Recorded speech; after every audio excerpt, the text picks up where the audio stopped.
Mesdames, Messieurs, bonjour et bienvenue dans cette édition de ONU News, le programme hebdomadaire de l'unité vidéo de la MONUSCO. Au sommaire aujourd'hui, la campagne de vaccination organisée à Kinshasa par le programme élargi de vaccination en collaboration avec ses partenaires traditionnels dont l'UNICEF. Nous allons vous proposer un reportage à cet effet dans cette édition.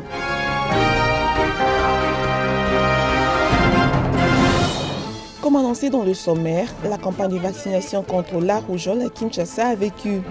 Elle a été organisée du 19 au 23 décembre dernier par le programme élargi de vaccination en collaboration avec ses partenaires traditionnels dont l'UNICEF. Cette campagne visait les enfants de 6 mois à 5 ans avant d'être élargie et devant les réalités contraignantes du terrain aux enfants de 14 ans.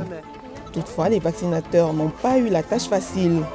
Ils ont rencontré plusieurs difficultés, parmi lesquelles la réticence de certains parents d'accepter l'administration intraveineuse du vaccin pour leurs enfants. L'absence des parents sur le lieu de vaccination pour accompagner leurs enfants a aussi constitué un obstacle et surtout le refus de la piqûre du vaccin par des enfants en âge de scolarisation.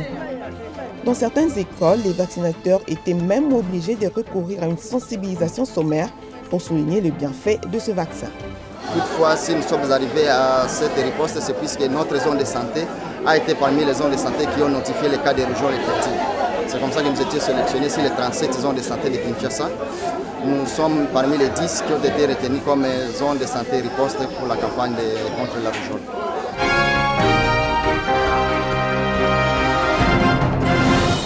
La MONUSCO a-t-elle reçu mandat de sécuriser M. Etienne Tshisekedi, un des candidats à la présidentielle du 28 novembre 2011 en RDC, comme demandé par l'UDPS dans une correspondance adressée au secrétaire général des Nations Unies? Le porte-parole intérimaire de la MONUSCO, Penanini Touré, a bien voulu répondre à cette question. C'était au cours de la conférence de presse hebdomadaire de la mission onusienne de ce mercredi 11 janvier. Effectivement, la demande avait été faite. Mais ce que je pourrais vous dire sur ce qui s'est fait ici sur le terrain, c'est-à-dire en RDC, depuis la tenue de ces élections, nous faisons des patrouilles dans les quartiers où habite M. Tshisekedi et surtout autour de sa résidence pour permettre que la population riveraine puisse circuler librement et que des gens puissent avoir accès aussi à son domicile. Voilà. Ça, je peux vous le dire, cela se fait au quotidien. Nos policiers le font, nos militaires aussi sont impliqués dans cela. Donc cette protection, pour ainsi dire, pour l'appeler entre guillemets protection, elle se fait déjà.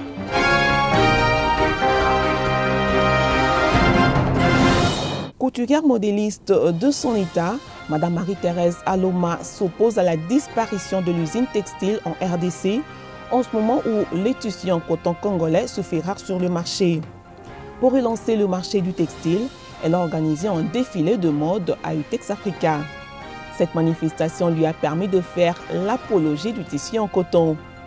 Pour convaincre ses invités, tous ces mannequins, hommes comme femmes, étaient habillés en tenue de coton confectionnée par elle-même. Ce défilé lui a servi de prétexte pour interpeller les autorités congolaises sur la nécessité de relancer l'usine textile au pays et surtout pour susciter l'intérêt de ses invités pour le port des habits en coton. Une façon pour elle de promouvoir le textile congolais en particulier et partant d'encourager la culture du coton en République démocratique du Congo. Contrairement à ses activités de plaidoyer, Mme Marie-Thérèse Aloma n'a jamais été couturière ni modéliste de formation. Partant d'une simple passion, elle est devenue aujourd'hui couturière et modéliste professionnelle. Du reste, son engagement à la MONUSCO ne change en rien sa détermination.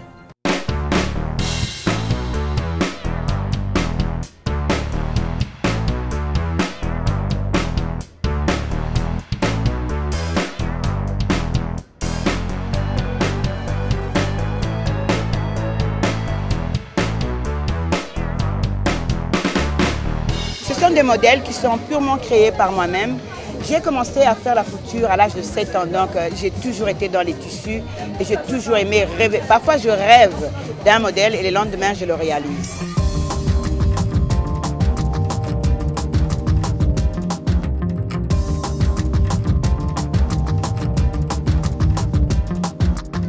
J'ai organisé cette soirée parce que je voudrais un peu aider à promouvoir le textile au Congo, puisque le textile est en difficulté. Et puis aussi parce que je suis un fashion designer, j'aime beaucoup la couture.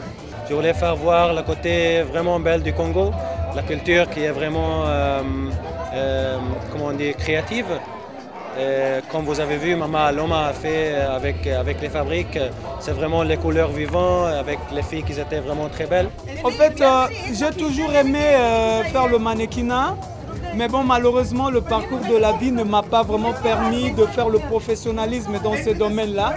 Mais lorsque l'occasion s'est présentée, je me suis dit, bon voilà, il faut un peu tenter. Alors, je me suis retrouvé dans cela et j'ai aimé. Je pense que franchement, si une autre occasion se présentait encore, je ne manquerais pas de pouvoir encore me représenter.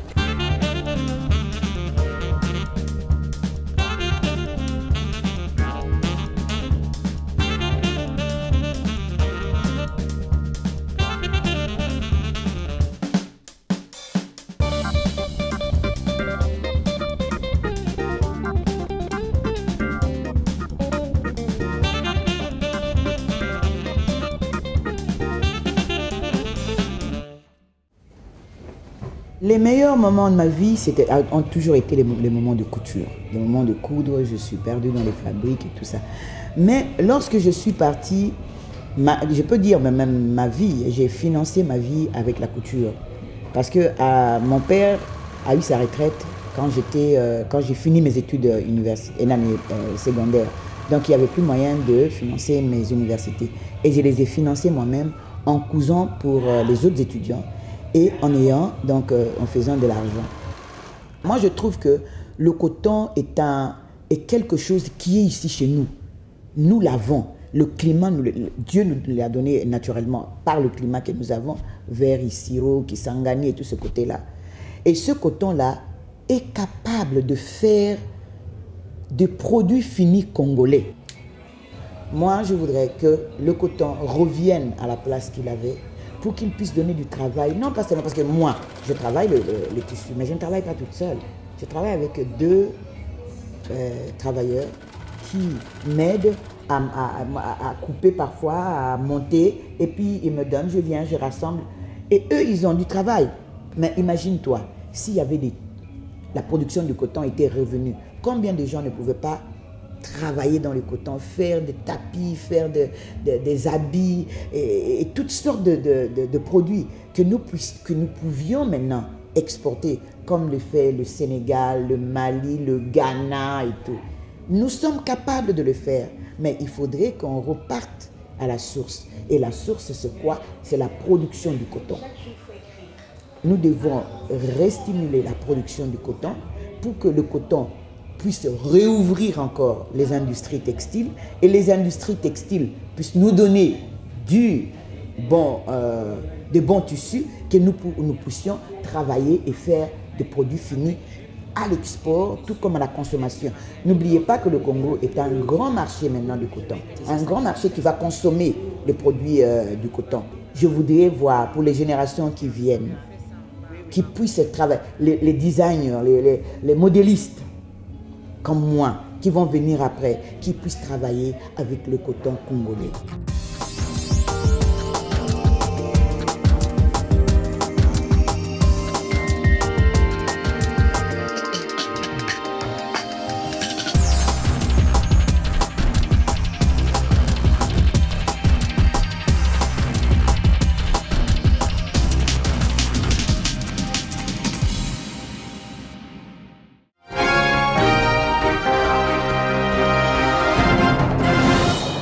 Aujourd'hui, au-delà de sa carrière de couturière modéliste, Madame Marie-Thérèse Aloma encourage la culture du coton en RDC, une activité indispensable pour relancer l'usine textile congolaise, créer des emplois et surtout un grand marché de consommation du textile au Congo-Kinshasa. Par ailleurs, la reprise d'une telle activité industrielle pourrait générer les recettes nécessaires au gouvernement pour relancer l'économie et financer la reconstruction du pays. C'est sur cette note que se termine ONU News de ce jour. Merci de votre attention et à la prochaine.